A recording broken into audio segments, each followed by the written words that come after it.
수험생 여러분 안녕하십니까? 자, 오늘은 여러분들 교재로 135페이지부터 가도록 하겠습니다. 금전거래죠? 예, 여기서부터 가도록 하겠습니다.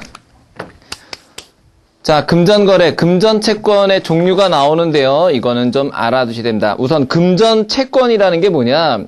거기다 써볼까요? 금전채권이란 게 뭐냐? 이거는 일정 금액의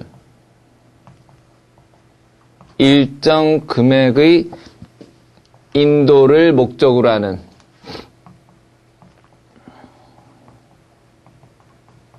채권을 말합니다. 이게 무슨 말이냐면은, 그러니까 얼마를 주기로 하는 채권, 그거예요. 그러니까 쉽게 말하면 돈 빌리고 돈 갚는 거, 그게 바로 금전채권입니다. 자, 종류 갑니다, 이제. 자, 돈 빌리고 돈 갚는 게 금전채권인데, 종류 꼭 알아두셔야 됩니다. 금액채권, 금종채권, 외화채권이 있습니다. 구별하셔야 됩니다. 요거 3개. 자, 요거 3가지 구별 나옵니다. 자, 요거 3가지 구별하시는 거 꼭 기억해 두시기 바랍니다. 우선, 금액채권이다 그러면 이거는 일정, 금액이 중요한 거예요. 이건 금액이. 그 다음에 금종 그러면 이거는 통화 종류가 중요한 거예요. 통화 종류. 어떤 돈으로 줄 거냐. 위안하냐, 뭐 이거냐. 그거고요. 그 다음에 외화채권. 요거는 다른 나라 통화로, 즉 우리나라에서 빌린 돈인데 이걸 달러로 주기로 한 거. 그런 거를 말합니다. 아, 이거 일정 종류의 금전이면은, 이게 통화가 아니죠. 죄송합니다. 통화는 외화고요. 잘못 말씀드렸네. 아, 금종채권은 뭐냐면 1,000만 원을 전부 10,000원권으로 달라. 뭐 1,000원권으로 달라. 이런 게 금종채권입니다.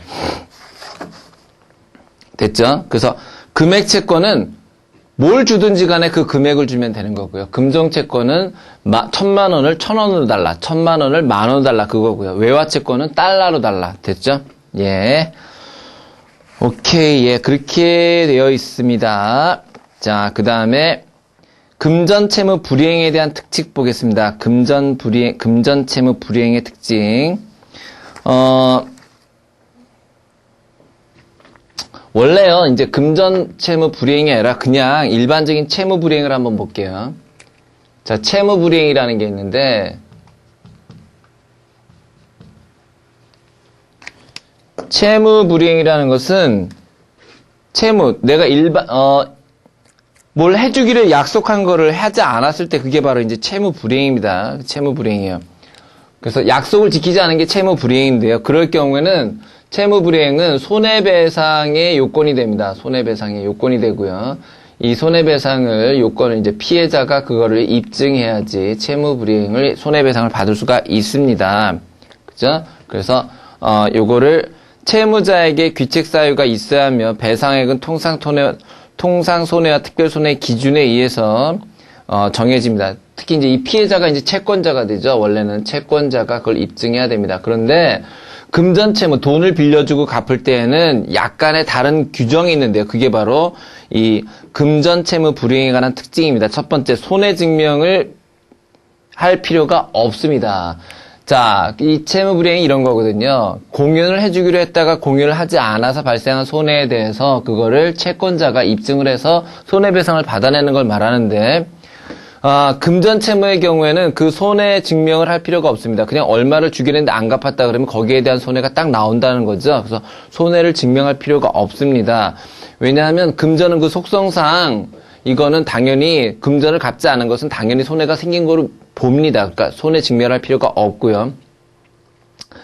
두 번째, 채무자는 자신의 과실이 없음을 항변하지 못합니다. 나한텐 과실이 없고 돈이 없을 뿐이다. 이렇게 얘기하지 못한다라는 거고요. 손해배상액이 정형화되어 있습니다. 왜냐하면 법정이율이 있기 때문이죠. 법정이율이. 그래서 법정이율, 약정이율 이런 게 있는데요. 그게 이제 보면은 밑에 보시면은 약정이율이라는 게 나오죠. 그죠? 원칙적으로 자유고 법정이율 민사 5%, 상사 6%라는 게 거기 나옵니다. 그죠? 예. 그래서 거기 보시면 이자 채권 보겠습니다. 이자 채권. 대가로 지급하는 대체물이나 원본과 이자는 동종의 대체물일 필요는 없다. 이렇게 했고요. 자, 이자 채권이라는 건 뭐냐면 이자의 지급을 목적으로 하는 채권입니다. 써볼까요? 자, 이자 채권이란 아까 금전 채권은 일정 금액을 주는 걸 목적으로 하는 채권이다 그랬는데요. 이자 채권은 이자 지급을 목적으로 하는 채권입니다.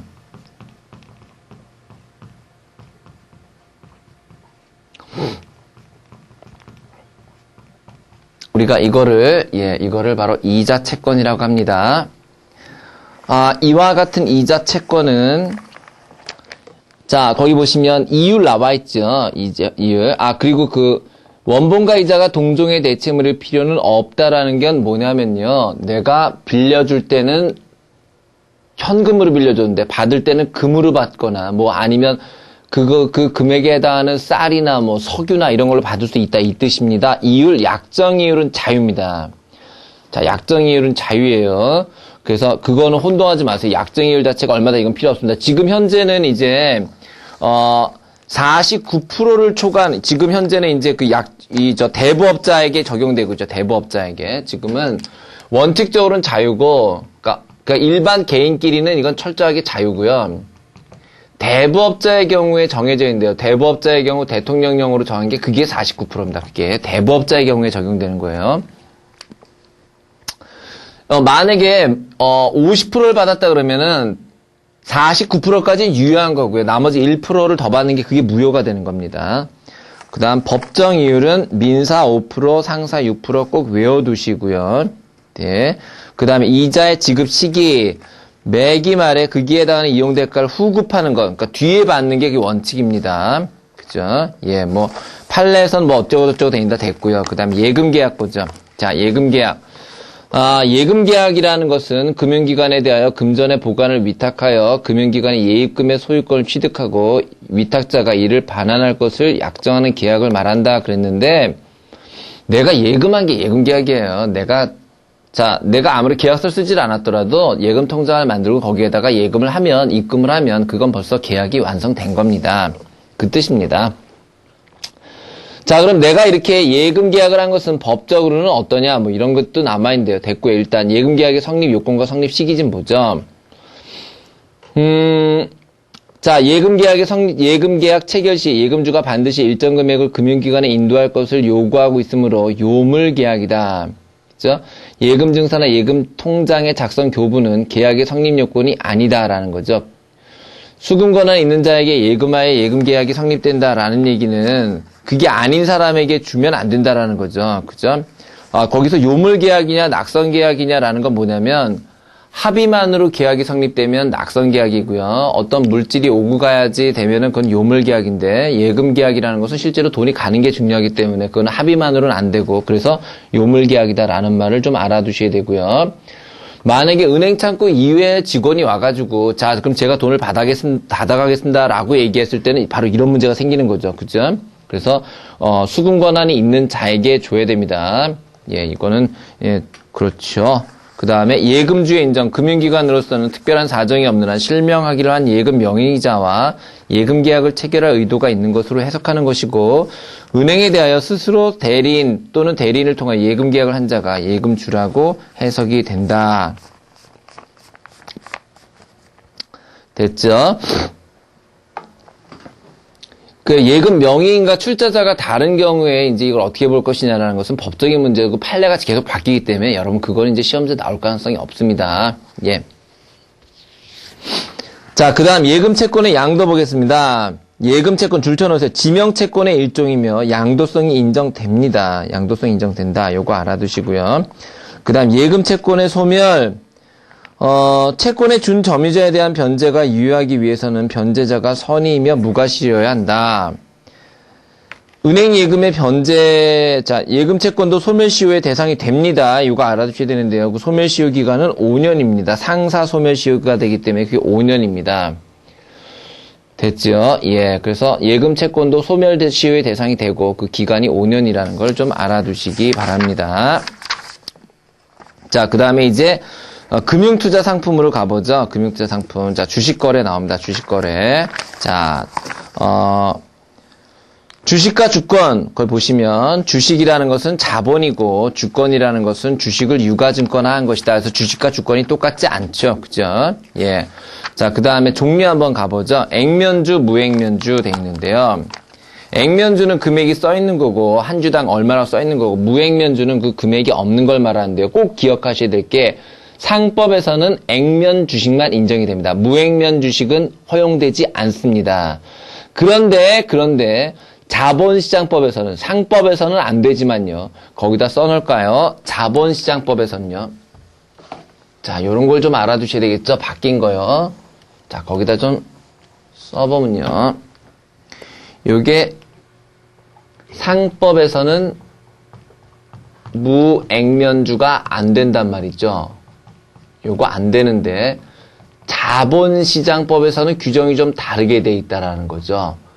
자본시장법에서는요. 어디였습니까? 투자회사의 주식은 투자회사 주식은 무액면주가 된다라고 돼 있습니다. 무액면주로 발행하도록 돼 있습니다. 무액면주. 그 대신에 요건 무액면주는 김영식이어야 됩니다. 김영식 무액면주면 요건 발행할 수 있다. 이렇게 돼 있습니다.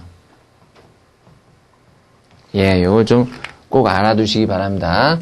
자본시장법에서는 투자회사 주식은 무액면주로 발행하도록 돼 있다. 그때 그것은 김영식이다. 요걸 좀 알아두시기 바랍니다. 자, 그 다음에 김영주, 무김영주 가보죠. 김영주는 주주의 성명이 나와 있으면 김영주식이고요. 그렇지 않으면 무김영주식입니다. 현실적으로 전부 무김영주식이죠. 그죠?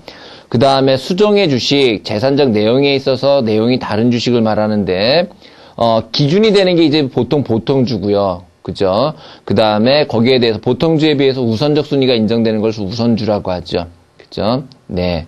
자, 그 다음 상환 주식. 주식을 상환할 때부터, 주식을 발행할 때부터 장차 회사 이익으로 상환하여 소멸시킬 것이 예정되어 있는 주식을 상환 주식이라고 하는데요. 근데 이건 아무거나 이렇게 할 수 있는 건 아니고요. 이익배당 우선주에 대해서만 가능합니다. 써놓으세요. 뭐에 대해서만 가능하다고요? 이익배당 우선주에 대해서만 우선주만 가능합니다. 요걸 꼭 써놓으세요. 이익배당 우선주만 가능하다. 자, 상환을 하게 되면은 발행 주식 수는 감소하지만요. 자본에는 변동은 없습니다. 상환하면 발행 주식 수는 감소하지만 자본 자체는 변함이 없다. 왜? 이익배당 우선주에 대해서만 상환 주식을 할 수 있으니까. 그 다음에 전환 주식이요. 전환 주식이라는 것은 주주의 청구에 의해서 다른 종류의 주식으로 전환이 인정되는 건데, 예를 들면 보통주가 우선주로 전환되든지 우선주가 보통주로 전환되는 것 같은 걸 말합니다. 그런 것들이, 그래서 보통주와 우선주 간에 전환이 허용되는 거, 미리 약속되어 있는 거, 이런 것들이 바로 전환 주식이 되겠습니다.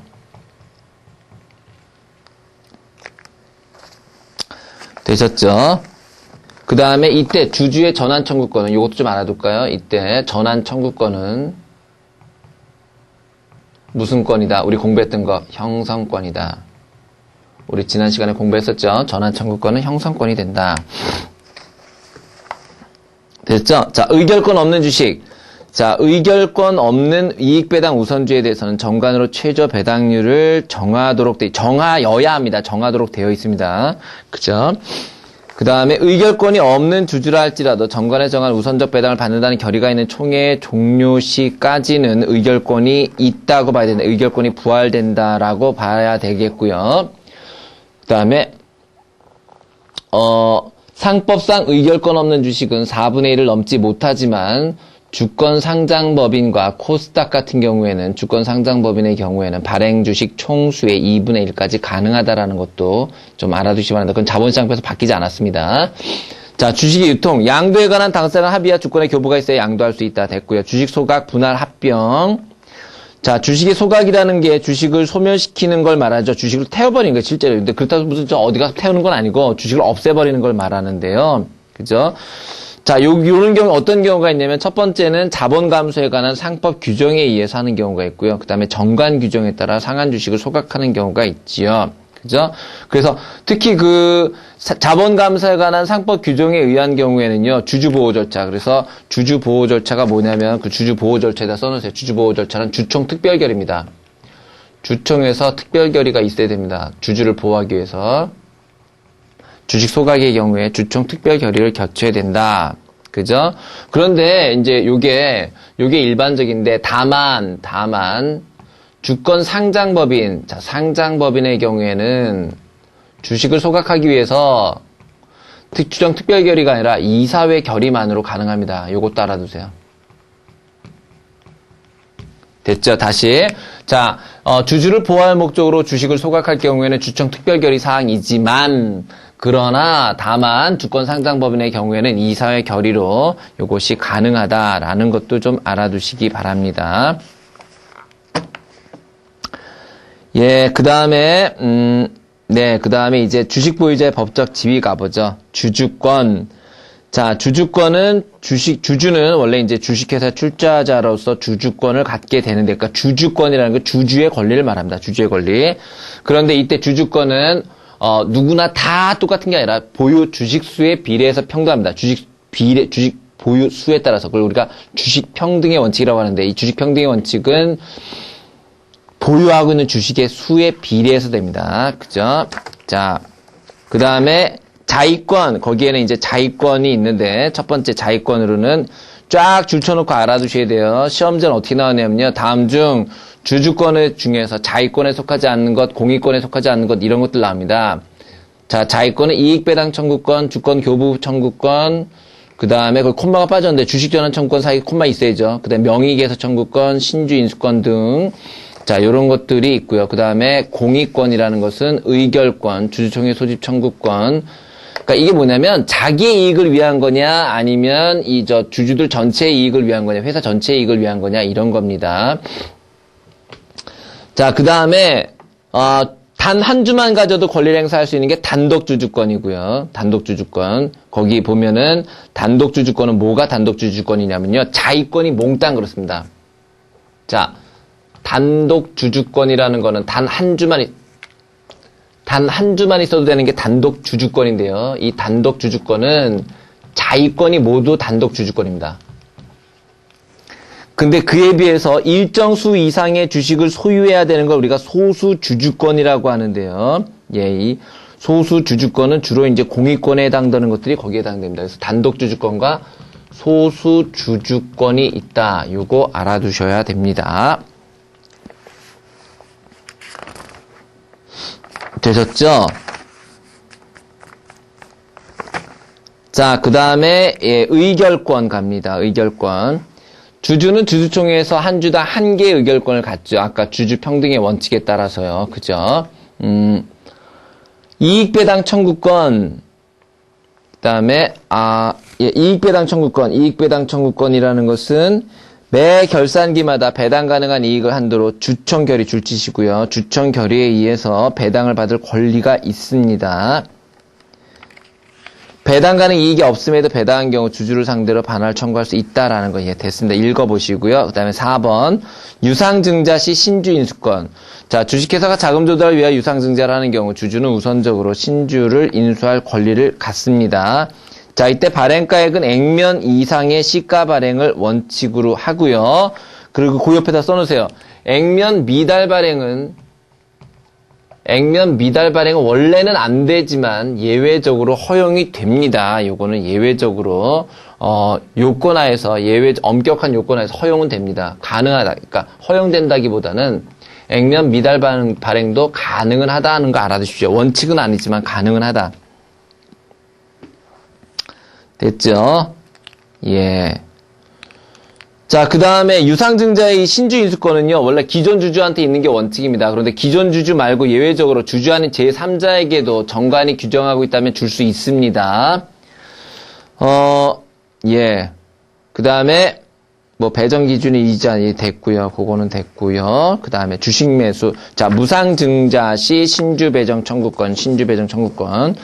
자, 법정 준비금을 재원으로 하는 그랬는데, 법정 준비금이라는 게 뭐냐면,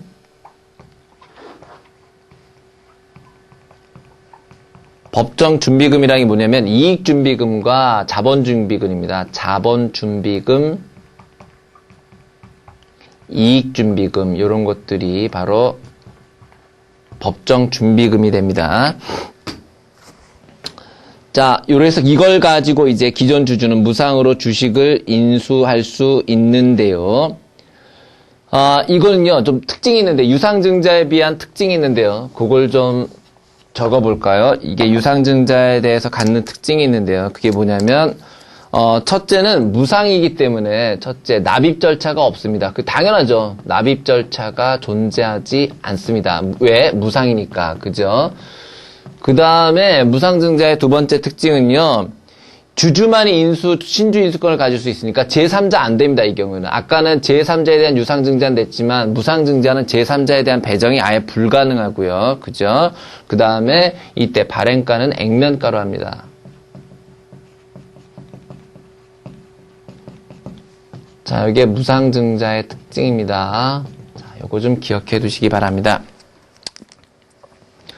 그 다음에 주식매수 청구권 갑니다. 주식매수 청구권이라는 것은 요건 알아두셔야 됩니다. 회사가 합병하거나 영업의 전부 또는 일부가 양도되거나 등등등을 할 때 이거에 반대하는 주주가 행사할 수 있는 게 바로 주식매수 청구권입니다. 예. 만약에 주주가 주식매수 청구권을 행사했을 경우에는 2월 안에, 즉 2개월 이내에 주식을 매수해야 되는데 주권, 자, 회사는 2개월 이내에 매수해야 된다 그랬는데, 그러나 하나 써져, 단서조항이 있어요. 주권상장법인은 1개월입니다. 주권상장법인은 1월입니다. 1월. 즉 1개월 안에 해야 됩니다.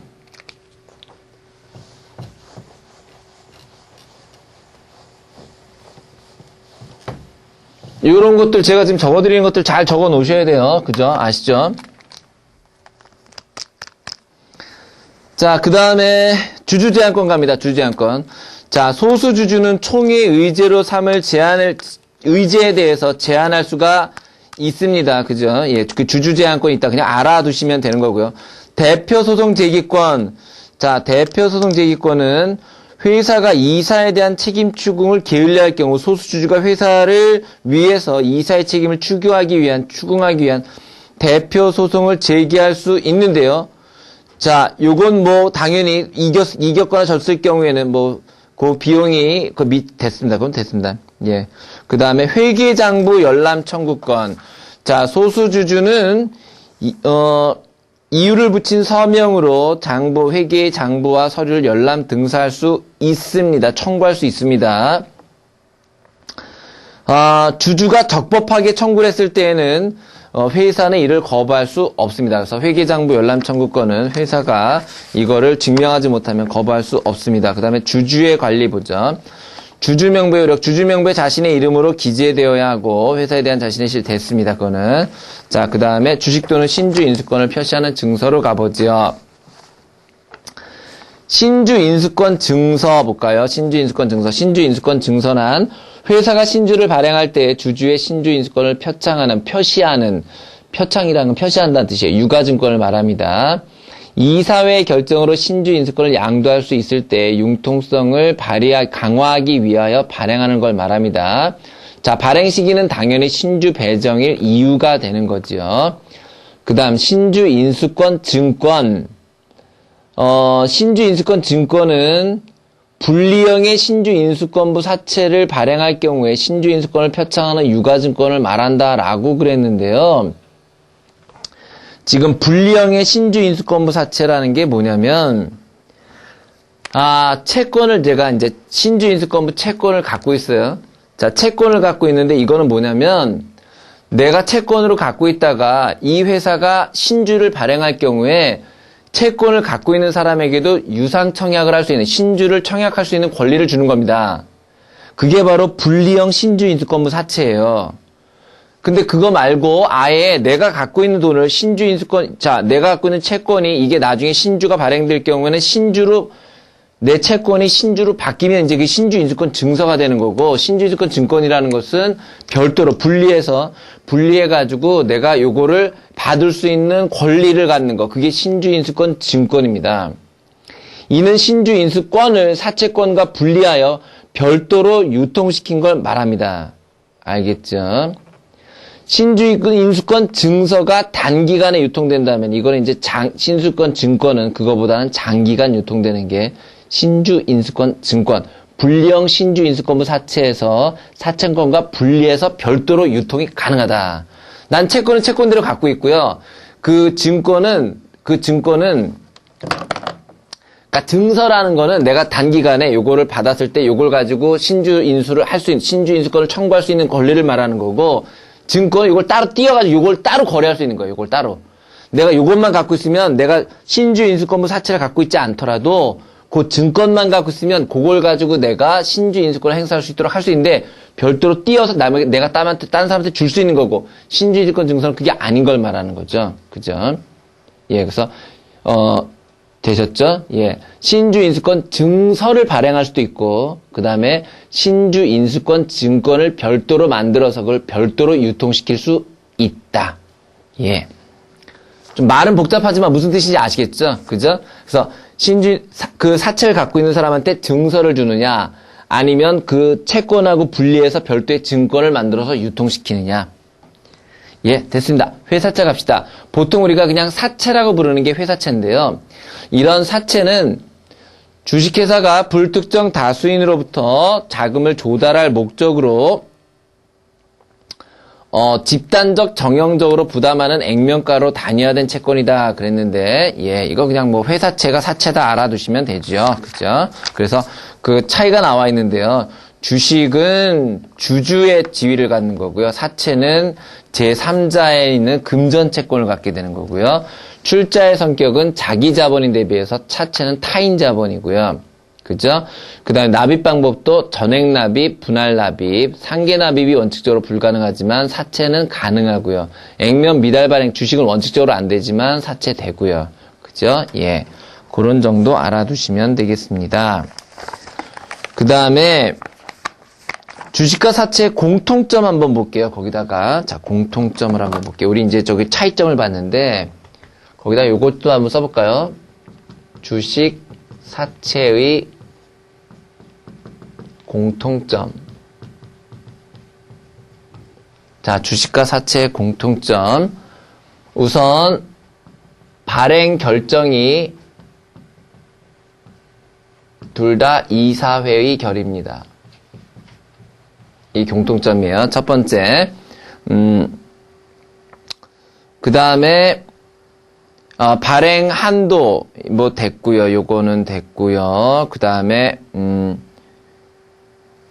명의계서가 필요하죠. 둘 다 이제 명의계서가 필요하고 명의를 써줘야 되는 거고요.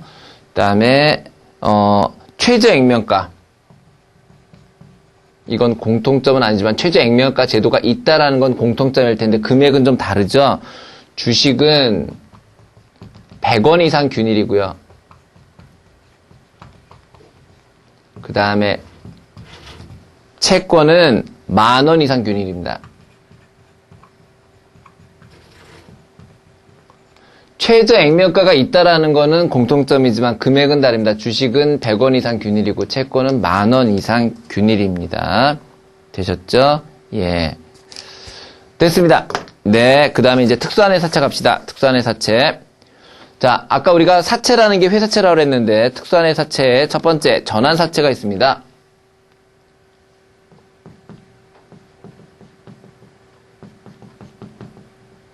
자, 글자 그대로 사채는 사채인데 뭐 할 수 있는, 전환할 수 있는 사채를 말하겠죠.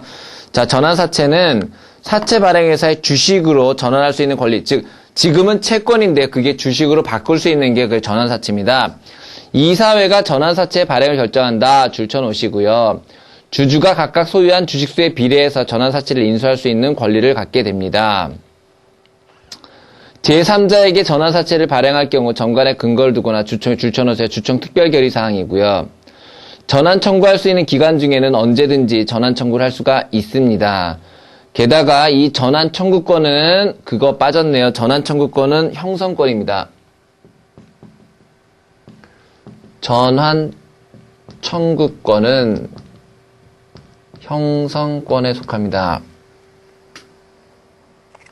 따라서 전환은 사채권자가 청구서를 회사에 제출할 때 그 효력이 발생하는 거고요.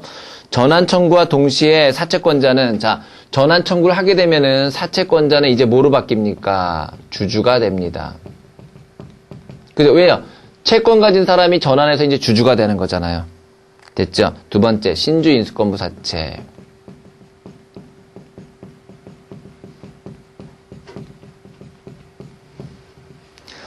자, 신주 인수권부 사채는 사채권자에게 사채 발행회사에 신주 인수권을 부여한 사채를 말하는데 두 가지가 있죠. 예, 사채권과 신주 인수권이 한 개에 딱 같이 있어. 이게 양도할 수 없는 거, 분리되지 않는 게 있고요. 그 다음에 아까 우리 본 것처럼 신주 인수권 증서와 증권, 그죠? 그래서 사채권에는 사채권만 나타나 있고 신주 인수권 증권에는 이 신주를 인수할 수 있는 권리를 따로 만들어서 요거라 양자를 분리해서 유통시키는 게 분리형이죠. 아까 했던 거죠, 그죠? 예. 마찬가지로 신주 인수권도 요것도 뭐가 된다? 요것도 형성권입니다. 그 다음에 세 번째 교환사채 갑니다.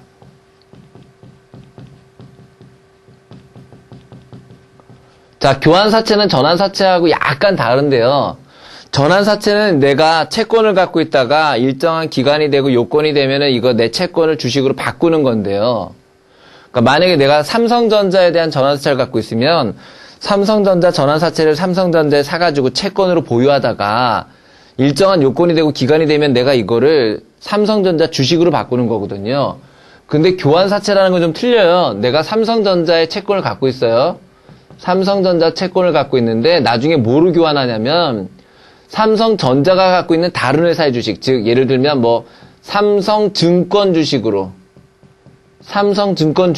삼성전자의 채권하고 바꾸는 거, 그게 교환사채예요. 그게 교환사채입니다. 그래서 교환사채는 소유한 상장 유가증권의 교환을 바꾸는 건데, 그 주권과 바꾸는 건데요.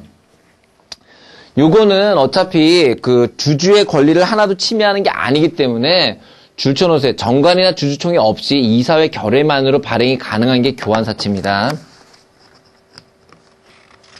됐죠? 그걸 꼭 기억해 두시기 바랍니다.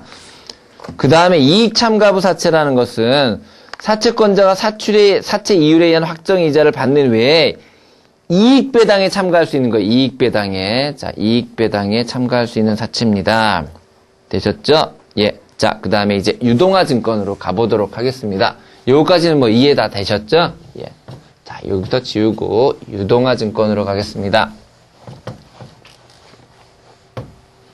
자, 말이 어려운데요. 별거 없습니다. 유동화증권도. 자, 유동화증권이라는 거는, 유동화 대상이 되는 자산이 있는데, 여기 이제 채권, 부동산, 기타의 재산권입니다. 좀 쉽게 한번 예를 들어 드릴게요. 여러분, 우리는 부동산이 아주 안정적인 투자라는 거를 잘 알고 있어요. 그런데, 부동산의 특징을 한번 볼까요? 안정적이에요. 그죠? 매우 안정적이에요. 그러나 뭐가 안 된다? 유동성이 너무 떨어져요. 내가 팔고 싶을 때 제 가격에 팔기가 너무 힘들다는 거죠. 그러면 이렇게 안정적이지만 유동성이 떨어지는 부동산을 쪼개가지고 이걸 주식으로 만들면 어떨까요? 그래서 이걸 유통시키면 부동산을 쪼개서 주식으로 만들어갖고 유통시키면은 유동성이 확보가 되지 않습니까? 안정적이기도 하고. 이런 게 바로 유동화증권이에요. 이런 게 바로 유동화증권입니다. 그래서 채권, 부동산, 기타의 재산권을 말한다. 자, 그래서 자산 보유자는 유동화 대상이 되는 자산을 보유하는 기관을 말하고요. 이때 자산 보유자가 될 수 있는 기관은 금융기관이거나 투자 매매업자, 투자 중개업자, 뭐 집합투자업자 이런 것들이 되고요. 그 다음 보험사업자, 상호저축은행, 여신전문금융은행, 한국자산관리공사, 대한주택공사 등등등이 있습니다. 그중에 합쳐서 금융기관 해놓은 거죠. 그죠? 예. 그 다음에 자산관리자는 기초자산과 그로부터 발생하는 현금 흐름의 관리와 보수의 책임을 지는 자를 말한다 그랬는데, 요거 이제 부동산을 조금 자세하게 설명을 해드리면 이렇게 됩니다. 부동산도 그냥 아무 부동산이나 되는 게 아니고요. 아무 부동산 되는 게 아니고, 이게 현금 흐름을 발생시키는 부동산이래야 됩니다. 이게. 그래서, 예를 들면, 이제 옛날에 뭐가 나왔었냐면, 대한항공의 그걸 뭐라 그러죠? 대한항공의 직원들이 있는 그런 그 직원 사택 같은 거 있죠. 직원 사택. 그 직원 아파트 그래요. 대한항공 직원 아파트가 이렇게 유동화증권으로 만든 적이 있었어요. 그러니까 거기에 사는 대신에 그 사람들은 임대료를 내거든요. 매달 이제 임대료를 내는데 그 임대료를 매달 지불하는 임대료가 현금 흐름이니까 그걸 이용해가지고요. 그걸 이용해가지고 증권을 만들 수 있다라는 거예요. 그럴 때 자산관리자라는 건 누가 되는 거냐면 그 부동산으로부터 그 직원들 사원 아파트에서 나오는 임대료나 이런 것들을 관리하고 아파트를 관리하는 그 사람이 바로 자산관리자입니다. 아시겠죠? 그 자산관리자는 예, 그 고유재산과 구분하여 관리하는 기관을 말한다 그랬고요. 그 다음에 유동화 전문회사가 있는데, 유동화 전문회사 혹은 이제 특수목적회사다. 그래서 이거를 SPV라고 합니다. 거기다 좀 써놓으실래요? 유동화 전문회사를 우리가 뭐라고 부르냐면 SPV라고 그러는데, 시험에도 그냥 이 명칭 그대로 나올 수 있어요. SPV라고. 자, Special Purpose Vehicle 그런데, 자, 요거는, 특수목적의 회사입니다. 이제 요게 중요한 역할을 하는데요. 요게 이제 정말 특수목적 회사인데, 자산 보유자로부터 자산을 보유시키기 위해서 특수목적으로 만든 회사를 말합니다. 그래서 자산 보유자, 대한항공으로부터 그 사원주택, 사원 아파트를 분리시키기 위해서 따로 회사를 하나 만드는 거예요. 그게 바로 이제 SPV가 됩니다. 됐죠?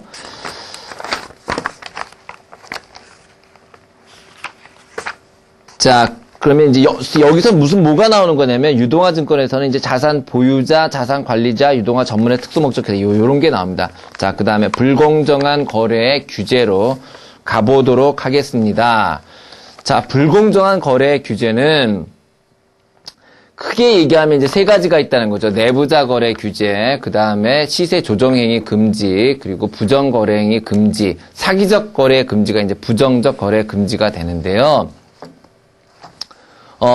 내부자 거래 규제를 먼저 보면 내부자 거래가 뭐냐는 거잖아요. 내부자 거래가 뭐냐면 공개되지 않은 중요한 정보를 이용해서 매매 거래하는 걸 모두 내부자 거래라고 합니다. 일반인에게 공개되지 않은, 즉 내부자만 아는 공개되지 않은 중요한 정보를 이용한 거래를 우리가 전부 내부자 거래라고 합니다. 자, 이건 당연히 규제해야 되죠. 왜? 불공평하니까요. 자, 미공개 정보 이용 금지. 상장법인의 업무와 관련하여 그랬는데요. 이때 중요한 게 있는데요. 뭐냐면요. 이때 상장법인은 거기다가 이렇게 써놓을까요? 이때 상장법인은 지금 상장된 법인뿐만 아니라 6개월 내에 상장도 포함합니다. 6개월 내에 상장 예정인 것도 포함합니다. 예. 이 상장 법인은 일반에게 공개되지 않은 걸 가지고 매매를 하지 못하도록 되어 있습니다. 그죠? 만약에 그걸 어겼을 경우에는 단기 차익 반환 의무가 있습니다. 단기 차익 반환 의무.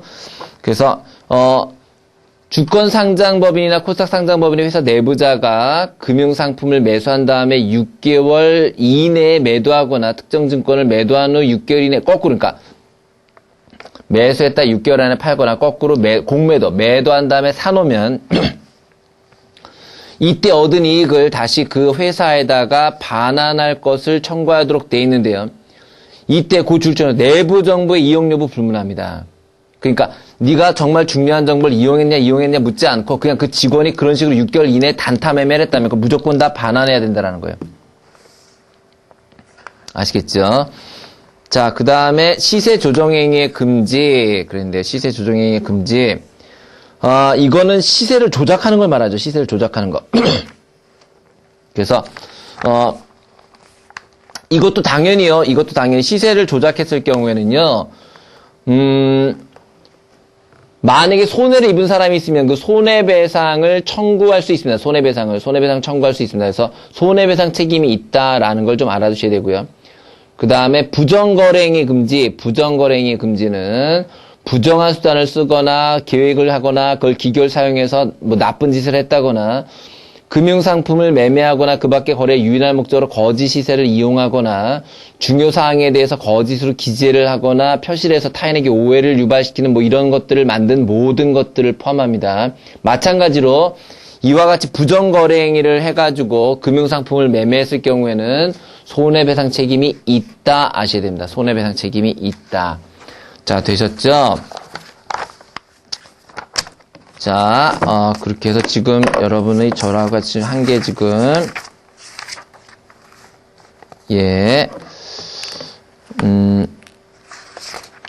지금 우리 책에 지금 제가 빠진 부분들이 좀 있었죠. 제가 설명해드리고 우리 책에 좀 빠진 부분들이 있었는데 그거는 제가 별도로 프린트를 좀 올려놔드리도록 할게요. 지금 보면은 우리 책에서는 지금 말한 불공정한 증권거래 규제가 뒤에 따로 있기 때문에 안 해놨는데요. 그거는 제가 따로 올려드리도록 할게요.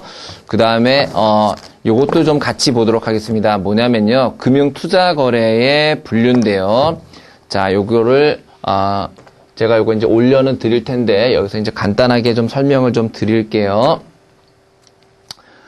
금융투자거래에 투자자 보호가 있는데 금융투자업의 분류가 있습니다. 자, 요거를 제가 좀 적어드릴게요. 예, 여러분들은 쓰지는 마시고요. 요걸 제가 올려드릴 테니까 그거 다운받아서 보시면 됩니다. 자, 금융투자업의 분류입니다. 요거 이제 바뀐 자본시장법에 나와 있는 건데요. 요건 자본시장법에 나와 있는 그 6가지를 말합니다. 첫 번째, 투자매매업입니다. 금융투자업의 종류에는 투자매매업,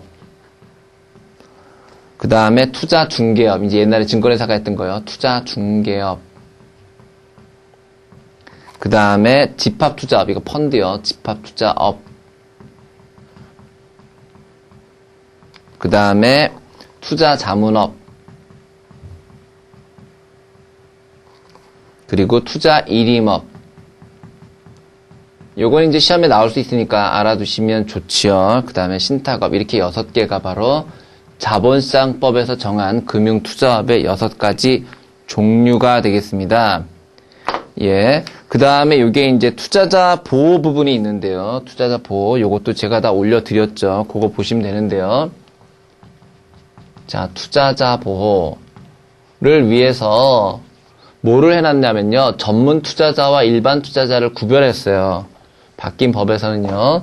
전문 투자자와, 아이고, 잘 안 나오죠? 전문 투자자와 일반 투자자를 구분했어요. 그래서, 제가 이걸 프린트로 올려드릴 텐데, 전문 투자자라는 것은 이제 그 전문성이라든지 투자한 경험이나 경력이나 규모, 자본의 규모 같은 걸 봤을 때 충분히 위험 감수 능력이 있다고 보여지는 기관 투자가 같은 사람들을 말하고요. 물론 이제 일반 투자자 중에도 규모가 크면 전문 투자가 됩니다. 근데 그렇지 못한 사람들을 우리가 일반 투자자로 분류하고 있습니다. 그래서 위험을 감수할 수 있는 능력에 따라서 전문 투자자와 일반 투자자로 나누어서 특히 일반 투자자의 보호에 힘쓰고 있다. 이게 이제 투자자 보호에 대한 새로 바뀐 자본시장법의 내용이고요. 그 다음에 투자자 보호장치로 뭐가 있냐면요. 투자자에 대한 보호장치로 몇 가지가 있는데, 자, 보호장치. 첫 번째가 이제 설명 의무입니다. 이건 이제 동그라미 매기는 게 낫겠죠. 일반 설명 의무가 있습니다. 설명 의무. 그래서 일반 투자자에게 투자 상품에 권유하는 경우에는요, 전문 투자는 괜찮은데 일반 투자에게 할 때에는 반드시 그 상품에 대한 내용, 위험도 이런 것들을 반드시 설명해야 되고요. 그걸 설명하고 그 사람이 이해했다라는 것을 반드시 기록해 두도록 되어 있습니다. 그 다음에 두 번째는 적합성의 의무인데요. 어떤 금융상품을 권유할 때에는 이 사람이 전문 투자자인지 일반 투자자인지 반드시 구분하고요. 여부를 확인해서 그 사람에게 맞는 것들을 해줘야 된다는 거예요. 만약에 일반 투자자라면 일반 투자자에게 적합한 금융 투자가 이루어져야 된다는 거예요. 그 다음에 적정성이 있는데요. 적정성. 자, 적정성의 경우에는 뭐냐면 요거 이제 파생 상품에만 해당됩니다. 파생 상품에만. 그래서 일반 투자자에게는요, 이런 것들을 할 때에는 일반 투자자에게는 파생 상품을 할 수가 없다라는 거예요. 원칙적으로는. 요거 이제 파생 상품의 경우에만 해당된다. 아주 위험한 파생 상품. 원본을 100% 다 손실을 볼 가능성이 있는 그런 거를 하라는 건데, 그래서 투자권을 하면 안 되고요. 만약에 파생상품 그 파생상품의 금융투자 상품을 판매하는 경우에는 반드시 투자 경험이나 규모나 위험 감소 능력이나 이런 것들을 반드시 확인을 받아야 된다라는 거예요. 자, 요거는 적합성은 전문 투자자인지 일반 투자자인지 분류한 다음에 구분한 다음에 거기에 적합성의 여부를 따지라는 거고요. 적정성은 파생상품을 할 수 있는 파생상품에만 해당되는 건데 이거를 할 수 있을 정도의 위험 감내력과 이걸 충분히 이해하고 있는지를 말하는 겁니다. 그죠? 그 다음에 요청하지 않은 투자 권유. 요청하지 않은 투자 권유는 금지하고 있습니다. 요거는 규제하고 있습니다. 그래서 요청하지 않은 투자 권유는 이런 것들은 방문이나 전화 이런 것들은 부당 권유 행위로 금지되게 있다라는 거죠. 그래서 전화를 받았는데 뭐 어디 증권사입니다 이런 것들은 규제하도록 되어 있다라는 거죠. 자, 되셨습니까? 예. 아마 이 부분은 딴 데 나오니까 이렇게 간단하게만 나온 건데요. 그래서 일단 요 금융투자업부터요. 아까 유동화증권 다음부터인 거죠. 유동화증권 다음부터 금융투자업의 6가지 종류, 그 다음에 투자자 보호장치는 제가 따로 프린트물을 그 게시판에다 올려드릴 테니까 그거를 보고 오늘 정리해드린 내용을 잘 보시기 바랍니다. 자, 이렇게 해서 예, 오늘 수업을 모두 마치기로 하겠고요. 예, 다음 시간에는 보험계약 들어가도록 하겠습니다. 여러분 수고하셨습니다.